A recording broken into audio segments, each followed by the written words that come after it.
It's extremely grueling. We always say that we stretch you to the point where we can see all your holes.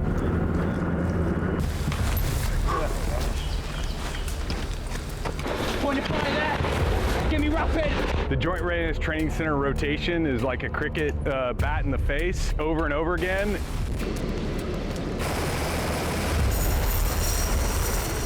What's that right?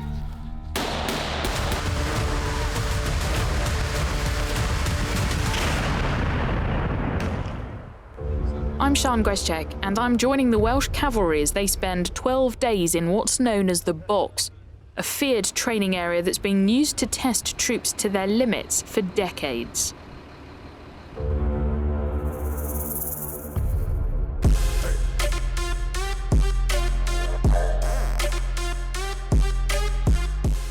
Meet Geronimo.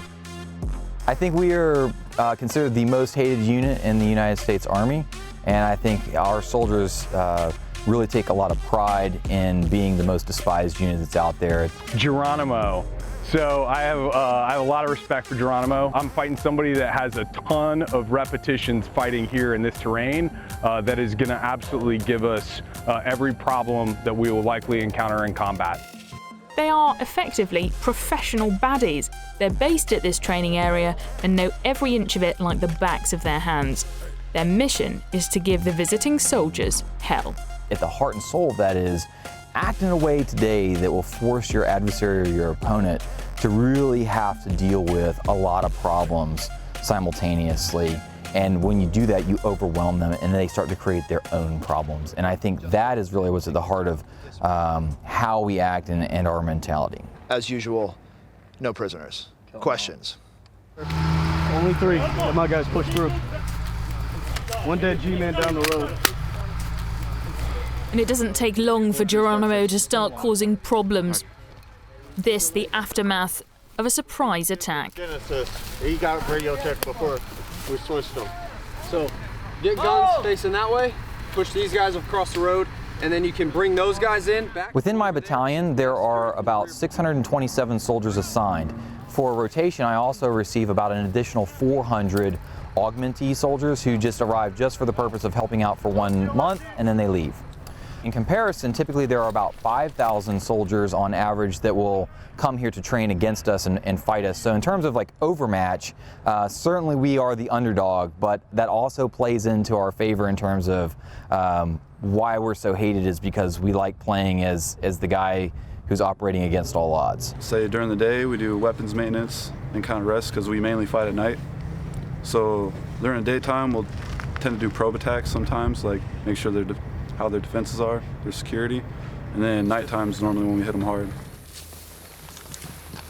If you could sneak up on somebody when they're sleeping and you kill them, you just tell them go back to bed. Sleep. It's like one of the there's like okay, and roll over. Yeah, just keep it like, all right, I'm dead, and then just go back to sleep.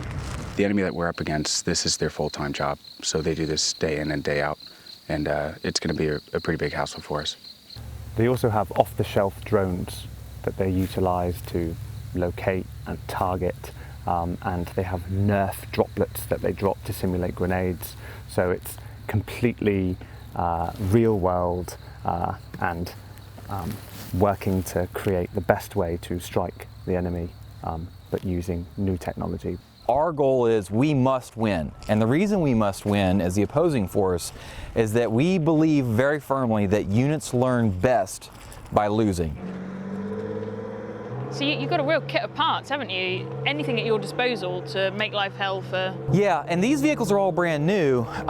So one of the things that will kind of change about these is right now they just look like a plain pickup truck, but we also will mount police lights on them, ambulance lights, the orange flashing like construction worker or electric company, and so we can go out there and pretend to just be fixing a light pole and doing nothing, but we're actually utilizing that as an opportunity to maybe infiltrate a Wi-Fi network or just observe and report on activity that's in that area.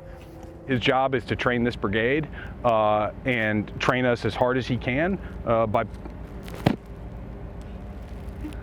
See, he's already got his scouts out against me.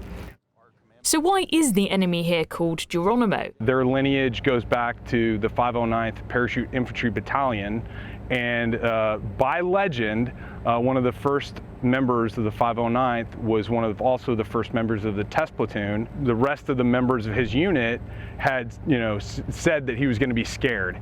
And so he said, I'm not going to be scared when I exit this airplane for the first time, one of the first U.S. paratroopers, and I'm going to prove it to you by yelling Geronimo when I jump out of the airplane, right? And so Geronimo being the very famous Apache warrior from Native American culture.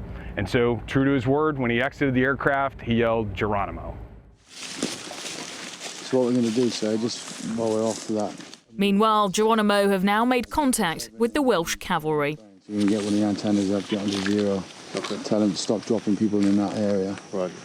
Because obviously the enemies have got eyes on to be calling mortars in. The beginning of many battles ahead. We've got lots of training areas in the UK, some of which initially could look quite similar to this, pine trees and ferns, but then they're very small. This is on a scale that is really great to work in because in the UK, you'll come across the same wood block or the same trees again and again. And when you've been on that training area a bit, you kind of know where the enemy are likely to be hiding and there aren't that many surprises. But in somewhere the size of this, we're constantly being surprised by Geronimo, discovering new areas and getting pushed and put to the test in a way that we just wouldn't be used to at home. Are you ready? Let's go. Yes, move. And what's it like having the Welsh Cavalry working alongside you? So first and foremost, a phenomenal unit, incredibly professional, particularly their junior non-commissioned officers, their corporals and lance corporals, incredibly capable and professional and skilled at what they do. So this time the British are here, do they tend to give you more grief than the others? Honestly, no, because we may talk a lot of smack about each other, but when it comes down to it, when we finally actually train with each other, we look forward to it and learn from one another.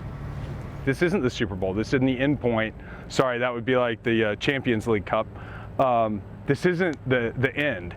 This is just a point on our way to being ready. And ultimately, we hope we don't have to compete in that really final event, real combat. And so this is meant to push us really beyond our limits to prepare us for that eventuality. What's your message to the Welsh Cavalry? I have no message for the Welsh Cavalry. I'll be there to shoot you soon. Next time, come with me as I explore the history behind Fort Polk in Louisiana. The state has been home to training US soldiers since before World War II. And a big exclusive with the head of Forces Command, 4-star General Garrett, talks about the importance of the defence relationship between the United States and the UK. Sian Grzeszczyk, Forces News, Fort Polk, Louisiana.